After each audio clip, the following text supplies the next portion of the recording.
তত্ত্বাবধায়ক সরকার ব্যবস্থা বাতিলকে অবৈধ ঘোষণা করেছেন হাইকোর্ট। সাংবাদিকদের সঙ্গে কথা বলছেন বদিউল আলম মজুমদার। সরাসরি চলে যাচ্ছি সেখানে।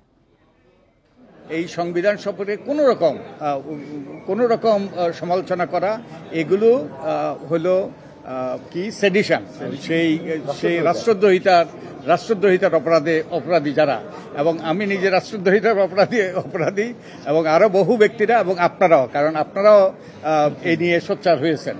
তো আমরা যে ঝুলতে পারতাম সেটা তিনি বাতিল করেছেন সংবিধানের ৭ ক, এবং শুধু তাই নয়, এটা আমি কোনোদিন দেখি নাই আদালত সুস্পষ্টভাবে আমাকে এবং এই ব্যাপারে যারা সোচ্চার ভূমিকা পালন করেছে তাদেরকে স্বীকৃতি দিয়েছে এবং ধন্যবাদ দিয়েছে এবং কৃতজ্ঞতা জ্ঞাপন করেছে। আমরা নাগরিকের পক্ষে, চরম প্রতিকূল অবস্থাতেও নাগরিকের পক্ষে আমরা লড়েছি।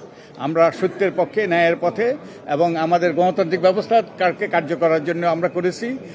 তো আমি আনন্দিত আমার জন্য নয়, পুরো দেশবাসীর জন্য এবং আপনাদের সকলের জন্য, কারণ আপনারা ভূমিকা পালন করেছেন। এবং গণতান্ত্রিক ব্যবস্থা ফিরে আসলো এটা বলা যাবে না, গণতান্ত্রিক ব্যবস্থা ফিরে আসার একটা গুরুত্বপূর্ণ দ্বার উন্মোচিত হলো।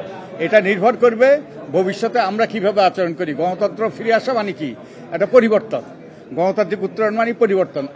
আমরা সকলে যদি আমাদের আচরণে পরিবর্তন আনি, আমাদের রাজনীতিবিদরা যদি তাদের আচরণে পরিবর্তন আনে, আমরা যদি আমাদের করণীয় করি, তাহলেই গণতন্ত্র ফিরে আসবে, আর তা না হলে ফিরে আসবে না। আর আপনাদেরকে যে জিনিসটা আমাকে সহায়তা করেছে এবং আপনারাও এই ব্যাপারে সহায়তা করেছেন, আমি যে বইটা লিখেছি, এই বইটাতে কিন্তু পুরো ইতিহাস আছে। এই যে আর্গুমেন্টগুলো উনি ব্যবহার করেছেন, এগুলো সবগুলোই আছে। আপনাদের রিপোর্টিংয়ে কাজে লাগবে এটা। অনেক ধন্যবাদ।